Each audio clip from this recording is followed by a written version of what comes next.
사랑합니다. 사랑합니다. 자, 이 말 더 필요하겠습니까? 그죠? 이 사랑의 여 안에 다 들어가 있어요. 자, 설교도 줄이고 본문도 확 줄였습니다. 자, 핵심 단어 바로 사랑입니다. 본질을 놓치시지 마시기 바랍니다. 본질은요, 사랑이에요. 사랑.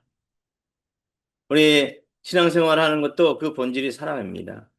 예수님은 곧 사랑입니다. 하나님은 곧 사랑. 그죠? 이 땅에 말씀으로 오신 그 하나님은 사랑의 하나님이시라는 것을 기억하시기 바랍니다. 오늘 그 사랑의 본질을 함께 나누고 함께 은혜를 전달하도록 하겠습니다. 근데 사랑을 전달하는 방법은 무엇으로 전달할 수 있을까요? 말과 행동. 그죠? 말과 행동. 자, 먼저는 말에 대해서 우리가 좀 살펴보도록 하겠습니다. 이 지성인의 언어라는 책이 있어요. 육문희라는 저자가 지은 책인데 이분은 상담을 전공했습니다. 상담학을 전공했는데 심리 상담을 하다 보니까 언어가 진짜 중요하다라는 것을 깨닫고 이 책을 편찬했습니다. 말을 할 때도 한 템포 쉬어서 좀 생각하고 말을 하라는 것입니다.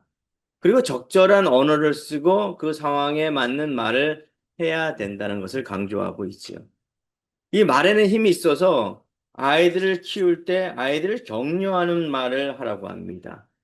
부모가 자녀를 키울 때 그 아이를 사랑으로 격려하면서 키운 아이, 그 아이는 자존감이 높아진다고 얘기합니다. 그리고 그 말에는 감정이 들어가 있다고 얘기해요. 그래서 긍정 마인드로 이야기를 하라는 것입니다. 말에는 규칙이 있고 말에는 진실함이 담겨져 있어야 합니다. 그리고 솔직함을 나타내되 이 솔직함이 오히려 잔인할 수가 있다는 것이에요. 무슨 말씀인지 아시겠죠?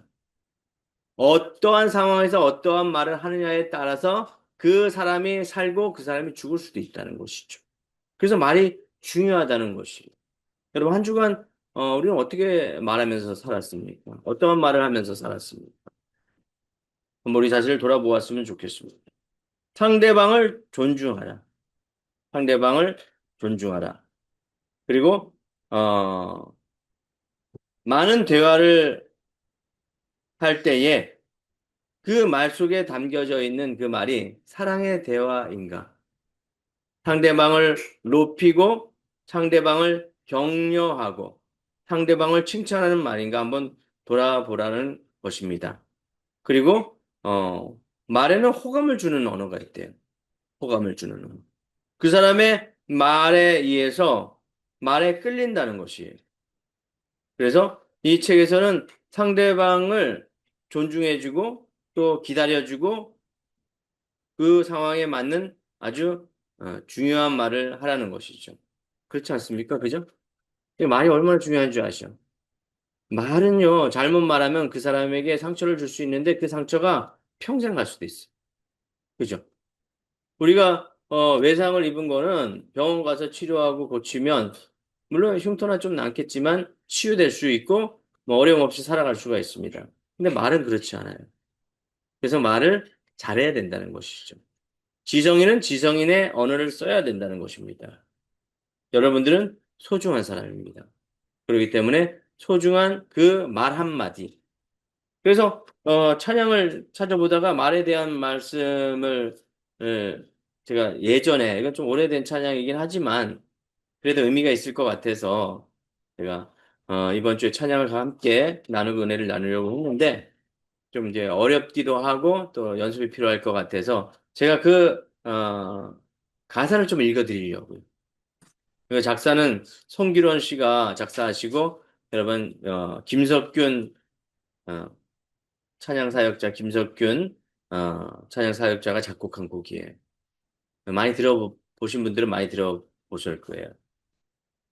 위로의 말 한마디 긴장을 풀어주고 용서의 말 한마디 치유를 가져옵니다. 겸손한 말 한마디 존귀히 여김받고 교만한 말 한마디 멸망을 가져옵니다. 쓰디쓴 말 한마디 증오를 씨 뿌리고 잔인한 말 한마디 영혼을 파괴합니다. 격려의 말 한마디 새 소망 심어주고 지혜의 말 한마디 인격의 향기입니다. 무례한 말 한마디 다툼을 일으키고 저주의 말 한마디 축복을 걷어갑니다. 사랑의 말 한마디 생명을 불러오고 생명의 말 한마디 사랑을 키워줍니다. 가장 아름다운 말 미고사추 미안해요 고마워요 정말 사랑해요 그리고 당신을 축복합니다. 의미 있는 말이죠. 그래서 이렇게만 살아간다면 우리는 참 누구에게도 소중한 사람이 될 거예요. 저는 이런 말을 좀 하려고 애써요. 미안합니다. 고맙습니다. 정말 사랑합니다. 축복합니다. 그래서 사람들이 얘기해요. 목사님, 뭐가 미안해요? 뭐가 감사해요? 제가 감사하지. 그것 때문에 또 감사하고 미안합니다. 그럼요, 그 마음속에 있는 거지. 싹 가라앉아. 사랑하기 때문에. 사랑하기 때문에 내가 미안하고 고맙습니다. 그리고 사랑합니다. 그것이 하나님의 사랑이라는 것이죠. 오늘 말씀이 사랑의 속성이에요. 사랑의 속성. 뭐 두말할 필요가 없죠. 그죠? 사랑의 속성. 사랑에는 성경에 말하는 사랑에는 네 가지 사랑이 있어요. 아가페적 사랑, 하나님의 일방적인 사랑, 우리를 구원하신 사랑, 부모의 사랑. 그죠? 부어주어도 끝이 없는 사랑, 아가페적 사랑이 있습니다. 또 두 번째, 스토겔이라는 사랑이 있습니다. 이것은 특별히 하나님의 사랑이기보다는 부모가 자녀를 사랑하는 그 사랑입니다. 또 자녀가 부모를 사랑하고 부모가 자녀를 사랑하는 그 사랑. 쌍방적인 사랑이죠. 자, 우리 세 번째는 필레오. 이것은 친구 간의 사랑입니다. 또는 형제 간의 사랑을 이야기합니다. 필요하죠, 그죠? 형제 간의 사랑, 친구 간의 사랑도 중요하다는 것이에요. 마지막으로 에로스입니다. 이것은 남녀 간의 사랑입니다. 남녀 간의 사랑이 있어야지 부부가 되고 하나님께서 원하는 가정이 되어집니다. 가정은 하나님께서 만든 최초의 공동체예요. 최초의 아담과 하와를 하나 되게 하셨잖아요. 이것은 하나님께서 하신 거예요. 혼자 사는 것이 보기 좋지 않아서 하나님께서 아담의 갈비뼈를 쥐해서 하와를 만든 거예요.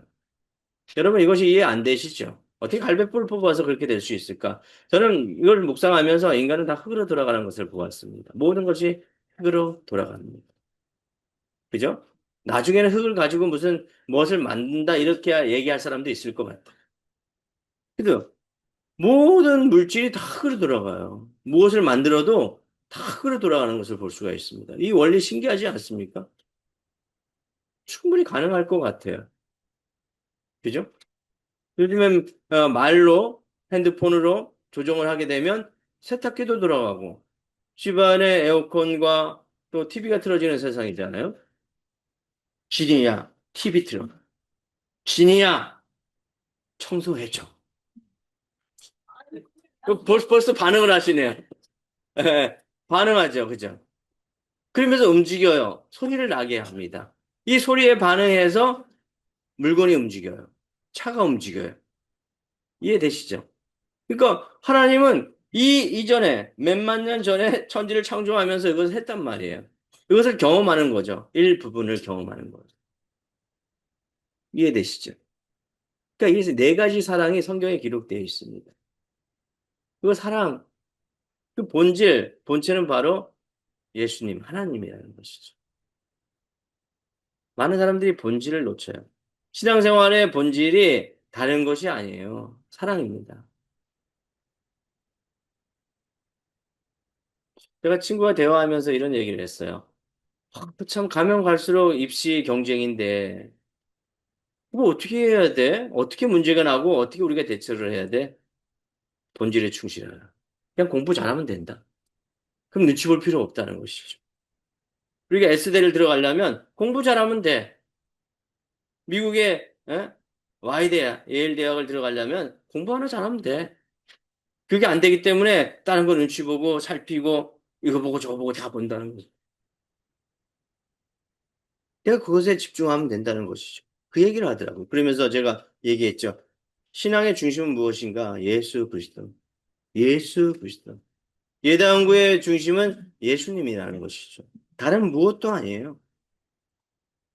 예수님의 사랑이 흘러 넘쳐서 교회가 형성되고 교회를 통해서 세상의 빛으로 나가는 것이죠. 자, 그럼 하나님의 속성은 무엇입니까? 첫 번째, 사랑입니다. 이 사랑은 영원한 것이라는 것이죠. 따라해 보시기 바랍니다. 사랑은 영원한 것입니다. 영원한 것입니다. 사랑은 영원한 것이.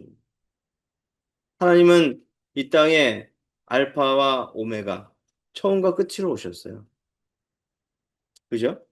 영원하신 그 분이 시간을 딱 찍은 거죠. 그리고 그 시간 가운데 카이로스의 삶을 살도록 우리를 딱 찍은 거예요. 그 시간에 사는 거예요. 이해되시죠? 그죠? 사절에 보니까 사랑은 오래 참고, 사랑은 온유하며 시기하지 아니하며, 사랑은 자랑하지 아니하고 교만하지 아니하며라고 기록되어 있죠. 우리 하나님은 오래 참으십니다. 우리 하나님은요, 온유하신 분입니다. 그렇죠? 그렇지 않습니까? 오래 참으셔요. 우리를 위해서 죽기까지 참으셨습니다. 그리고 사랑하는 아들을 보내셨죠. 자, 마귀가 승리할 것 같죠? 마귀가 승리할 것 같은데 결국 마귀는 십자가 도상 아래에서 꼬꾸라집니다. 많은 사람을 데리고 마귀의 밥을 만들려고 이것저것 다 유혹합니다. 재물로 유혹하고 명예로 유혹하고 또 여러 가지 걸로 유혹하지만 결국 예수님의 그 십자가 도상을 못 박혀 죽음으로 말미암아 마귀는 꼬꾸라지고 예수님이 승리하셨어요. 이것이 복음입니다. 그리고 사흘 만에, 3일 만에 부활하셨다는 것이죠. 죽을 수밖에 없는 인간이 영원한 생명을 얻었다는 것이죠. 그것이 복음이에요. 그것이 영원성이라는 것이죠. 그래서 우리는 영원히 살게 되었다는 것입니다. 그것을 기억하시기 바랍니다. 그래서 우리는 참을 수가 있고 온유할 수가 있는 것이죠. 그리고 시기하지 않을 수가 있는 것이죠. 어떠한 그 무엇과도 예수님을 바꿀 수가 없기 때문에 시기할 필요가 없어요. 내 안에 사랑으로 충만하기 때문에 시기가 들어올 수가 없죠. 아직 시기 질투가 남아 있습니까? 예수님의 사랑으로 채우시기 바랍니다. 자랑이 남아 있습니까? 무엇이 자랑할 것이 있습니까? 예수 그리스도의 십자가 외에는 자랑할 것이 없다라고 바울은 고백했습니다. 그 많은 지식과 그 뛰어난 가문과 훌륭한 모든 것을 갖추고 있는 그 바울이었습니다. 로마의 시민권, 가말리엘의 가문, 어떠한 비교할 수 없는 지혜와 지식을 가지고 있는 그 사람이 이것은 모두 배설물과 같다. 배설물과. 그러면서 오직 자랑할 것은 예수 그리스도 십자가밖에 없다. 라고 고백했죠. 그러면 시기 질투 사라져요. 그렇지 않습니까? 그렇지 않아요? 그러니까 교만하지 않는 거예요. 교만하지 않는 거예요. 교만이 어디서 나옵니까? 오히려 저 밑바닥에 있는 열등감 때문에. 그것이 다시 교만으로 바뀌어진다는 것이에요. 심리학자들은 그렇게 얘기합니다. 이 교만이라는 건 열등과 자랑이 왔다 갔다 하는 것이라고. 그러니까 내 안에 예수 그리스도로 가득하고 주님의 사랑을 가득한다면 교만할 수가 없는 거죠. 자랑할 수가 없는 거죠. 그죠? 무엇을 자랑하겠습니까? 다 죽어 썩어질 것인데. 흙으로 다 돌아갈 것인데 자랑할 것이 하나도 없는 것입니다. 그리고 8절에 사랑은 언제까지나 떨어지지 아니하되 언제까지나 영원하다는 것이죠. 다른 것과 비교가 안 돼요. 예언도 패하고 방언도 그치고 지식도 패하리라. 예언의 은사를 가지고 있으신 분들 참 부럽죠, 그죠? 무슨 일이 있을 거야. 근데 그것도 중요한 거 아니에요, 사랑 앞에서는. 내가 로또에 맞을 거야. 주식이 뛸 거야. 해가지고 부가 될 수 있잖아요, 그죠? 많이 돈을 벌 수가 있죠. 근데 그 돈 때문에 망하는 사람들이 얼마나 많습니까? 그죠? 가정이 파탄되어지. 그 돈을 어떻게 하면 벌려고 하다가 거짓말하게 되고. 어떤 사람이 주식에 그 몸담은 사람이 있는데 저희 그 실제 있었던 사람인데 가정적으로도 보기에 번듯하고, 가정도 안정되어지고, 남이 부럽지 않을 정도의 명예도 가지고 있고, 그런 사람이었었어요. 근데 회사에서 일하다가 자기가 회사 돈을 횡령하고 또 자기가 그 주식에 투자를 한 거예요. 근데 자기가 그 주식에 투자했는데 그 주가가 뚝뚝뚝 떨어지는 거죠. 그러다 보니까 그게 들통이 나는 거예요.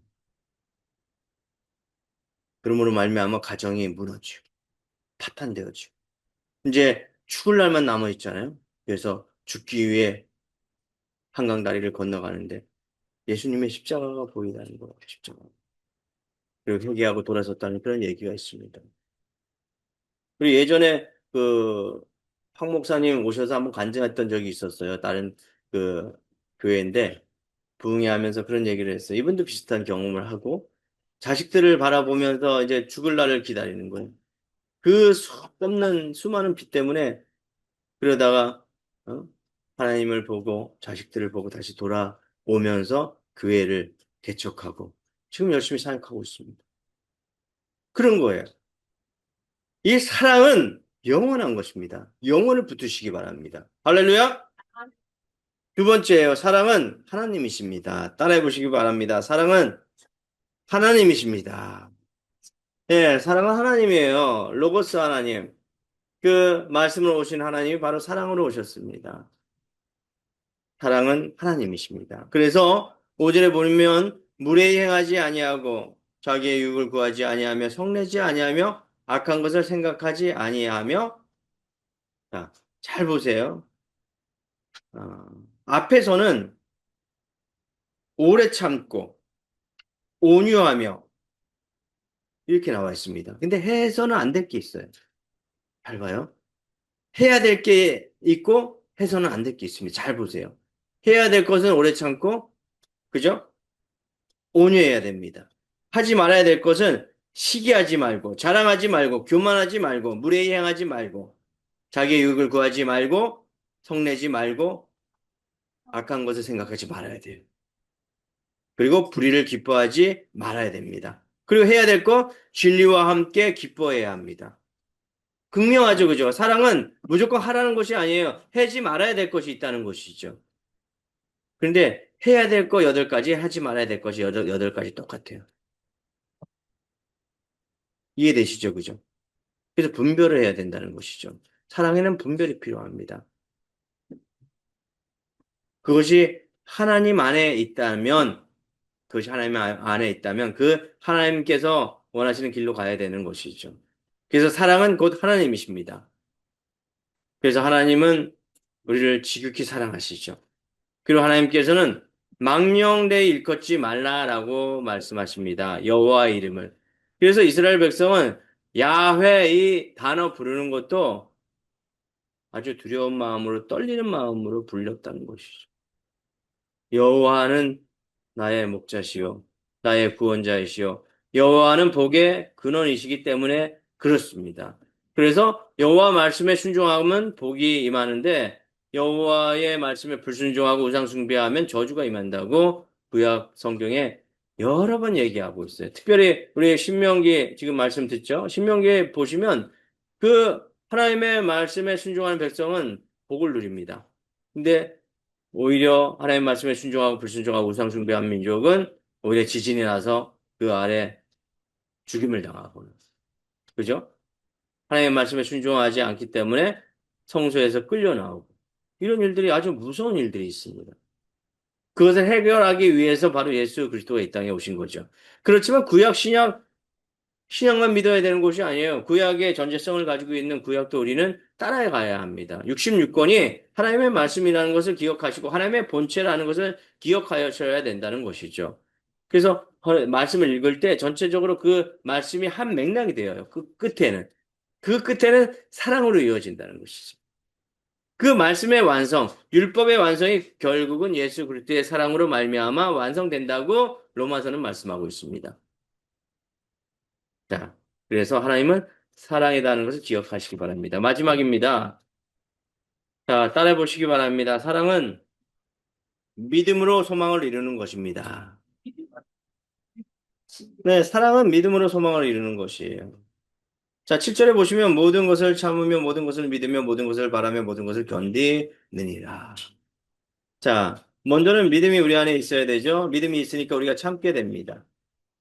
그리고 믿음을 가지니까 하나님을 믿게 되어지고 우리가 주님을 소망합니다. 여기에선 바라며라고 있죠. 바라며. 사랑에 있는 사람들은 먼저 참을 수가 있어요. 참을 수가 있습니다. 하나님을 신뢰하기 때문에 참는 것이죠. 악한 것을 보며 참는 거예요. 견디는 것이죠. 할렐루야? 그리고 진리와 함께 기뻐합니다. 진리와 함께. 하나님은 진리시기 때문에 하나님과 함께 동행하면서 기뻐한다는 것이에요.